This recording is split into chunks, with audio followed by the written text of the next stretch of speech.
नमस्कार मित्रों, मेरे चैनल पर आपका स्वागत है। मैं सुनाने जा रही हूँ रहस्यों से भरी हुई कहानी नेहा का हिंदी में अनुवाद। तो चलो सुनते हैं। कमिश्नर साहब ने खुद स्वप्निल को फ़ोन किया और कहा, अच्छा हुआ आपने इस कॉल के बारे में बताया। आप बिल्कुल मत घबराइए। इस केस में कमिश्नर साहब ने खुद रुचि ली थी। उन्हें भी इस पहाड़ पर क्या रहस्य है ये जानने की तीव्र इच्छा थी।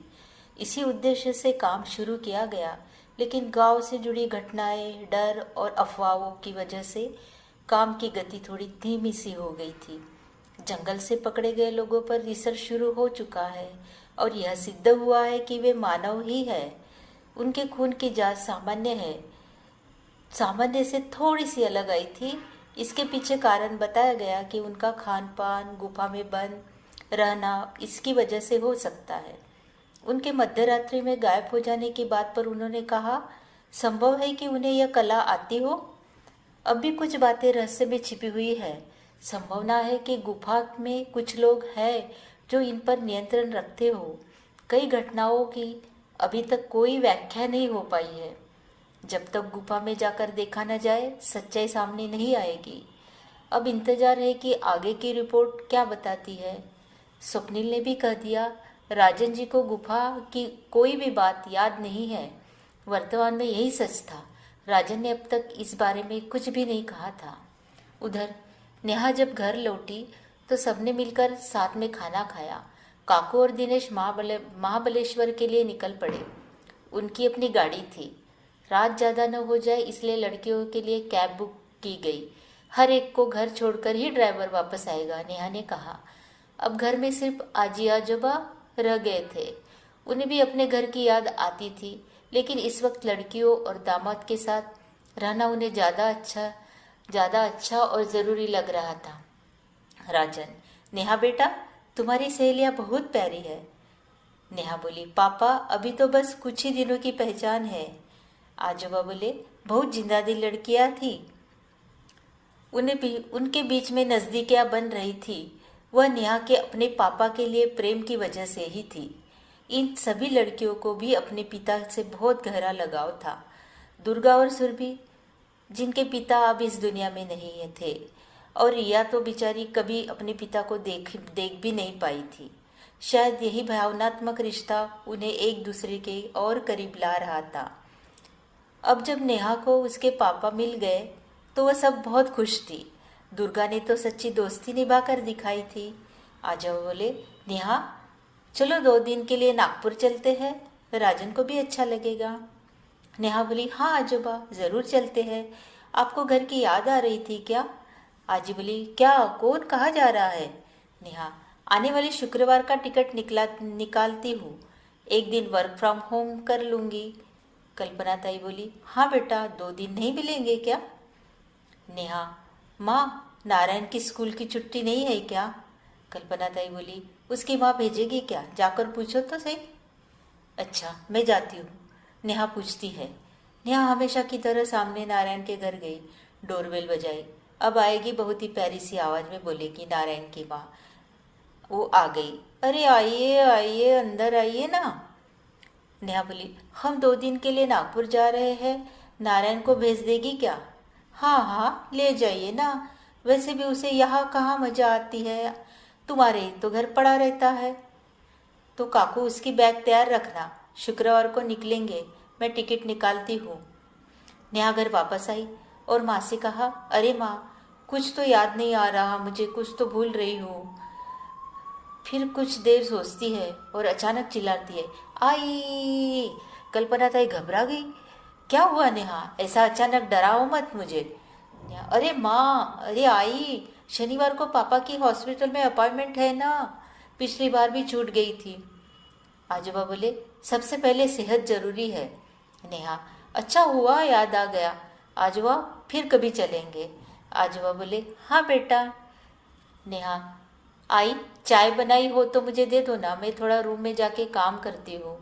कल्पना ताई ने कहा। नेहा की ओर देखकर मुस्कुराई। आजी बोली, हाँ मुझे भी समझ में आ रहा है, इसने जो ठाना था वो पूरा किया, अपने पापा को वापस लाना। ये एक चमत्कार से कम नहीं था।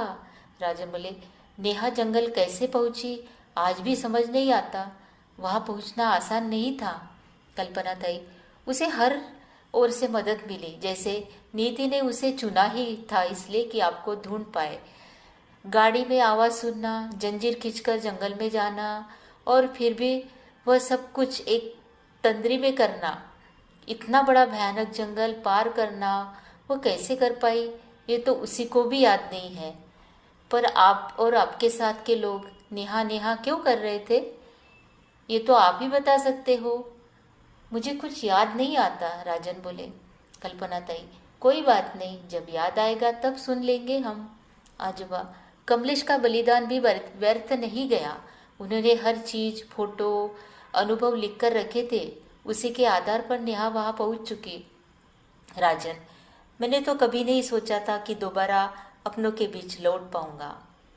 मुझे सिर्फ नेहा याद थी, उस छोटी प्यारी नेहा का चेहरा, और मैं बस नेहा नेहा करता रहता था। कल्पना ताई बोली, धीरे धीरे सब याद आएगा आपको, बस अब खुश रहो। राजन बोले, मैंने ऐसा कौन सा पुण्य किया ये नहीं जानता, पर मेरी बेटी ने मुझे दोबारा जिंदगी दी है। एक बाप होकर भी मैंने कुछ नहीं किया उसके लिए। कल्पना ताई बोली, अब करना जो भी करना है, जो बीत गया उसे भूल जाओ एक बुरा सपना समझ के। आजोबा बोले, नेहा तुम्हारे लिए कुछ भी करेगी, तुम ही उसका और कल्पना का आनंद हो। आजी, हमें पुराने वाले राजन चाहिए। हाँ माँ बाबा, मुझे भी पहले जैसा बनना है। आजोबा बोले, नेहा कहाँ है? ऑफिस का काम कर रही है। कल्पना ताई बोली, आजी आज घर कुछ शांत लग रहा है, नारायण भी नहीं आया। कल्पना ताई, आएगा वो, क्लास लगवाए हैं ना गणित, अंग्रेजी, संगीत के। अब नेहा को ऑफिस में ज़्यादा काम होता है, पहले वो ही पढ़ाया करती थी उससे। मैं किचन में जा रही हूँ, आप लोग थोड़ा आंगन में टहल लो। उधर स्वप्निल घर आया। सरी मौसी ने कॉफी लाकर दी। स्वप्निल बोलता है, मॉम डैड कहाँ गए हैं मौसी? लड़की देखने गए हैं। उमंग के लिए? नहीं, तो फिर किसकी शादी का मामला है? भाई तुम्हारे लिए लड़की देखने गए, मैं शादी नहीं करने वाला। तुम्हें कसम देकर मजबूर करेंगे मॉम डैड तुम्हारे। तुम सुन लो, अगर ऐसा हुआ ना तो मैं घर छोड़ दूंगा। मैंने अपने बारे में सब पहले बता दिया था ना। हाँ बताया था। तो फिर मम्मी पापा ऐसा क्यों कर रहे हैं? तुम्हारी चिंता है ना उनको। मेरी जिंदगी में किसी दूसरी लड़की का कोई जगह नहीं है। देखो वो आ गए, अभी उनसे ही पूछो आप। हेलो मॉम डैड, कहाँ गए थे? अरे मेरा दोस्त है, उसके घर बुलाया था, बस ऐसे ही गए थे। हाँ, उसने पुणे में नया फ्लैट लिया है तो कुछ दोस्तों को बुलाया था। अब वहाँ गए तो सब बच्चों के बारे में पूछने लगे। बच्चों के बारे में जितना मर्जी पूछो, बस यह याद रखो कि मैं पहले से एंगेज हूँ। हाँ बेटा, हमें पता है। ठीक है, मैं चेंज करके आता हूँ। स्वप्निल अपने कमरे में चला गया। क्या सरी, यह ऐसा क्यों बोल रहा है? क्या सरी, ये ऐसा क्यों बोल रहा है? ताई, मैंने कह दिया कि आपके लिए लड़की देखने गए हैं। क्यों कहा? देखो कैसे एक बात पर अड़ गया है। इसे हमारी बिल्कुल चिंता नहीं है, लेकिन वो जिस लड़की से प्यार करता है, शादी करेगी वो लड़की इससे, या ये सारी जिंदगी भर प्यार में दीवाना बनता रहेगा? पिछली बात याद आते ही डर जाती हूँ मैं। अभी ये दूसरी लड़की पता नहीं क्या करेगी। ताई, तब तो वो बच्चा था। इस बार इसका पक्का निर्णय लग रहा है। बहुत टेंशन हो रहा है, लड़का कुछ सुनता ही नहीं। सरी, तुम एक बार इस लड़की से मिलने की जिद करो ना। हाँ ताई, दादा ने कहा है कि वो मुझे उससे मिलवाएगा, तो फिर उसके पीछे लग जाओ, वो तुम्हें मना नहीं करेगा। दादा जानता है आप मुझे बता रही हो। अब कैसे संभालना है यह तुम देखो, अपनी थोड़ी अक्ल भी लगाओ। ठीक है, मैं कोशिश करूँगी। घर में स्वप्निल को कुछ गड़बड़ी लगनी नहीं चाहिए। सब वैसे ही चलने देना है जैसे तुम अपने मन से कर रही हो। वो थोड़ा हंसती है सरी। ताई, स्वप्निल को सब कुछ पता होता है। अच्छा, तो ठीक है ना, पता चलने दो। हाँ बिल्कुल, अब मैं उसके पीछे लगती हूँ उस लड़की से मिलने के लिए। क्रमशः आपको ये भाग कैसा लगा आप हमें ज़रूर कमेंट में बताइएगा। और अगला भाग सुनने के लिए हमारे साथ रहिएगा। लाइक कीजिए, सब्सक्राइब कीजिए और अगला भाग सुनने के लिए आपका बहुत बहुत शुक्रिया। धन्यवाद। नमस्कार मित्रों, मेरे चैनल पर आपका स्वागत है।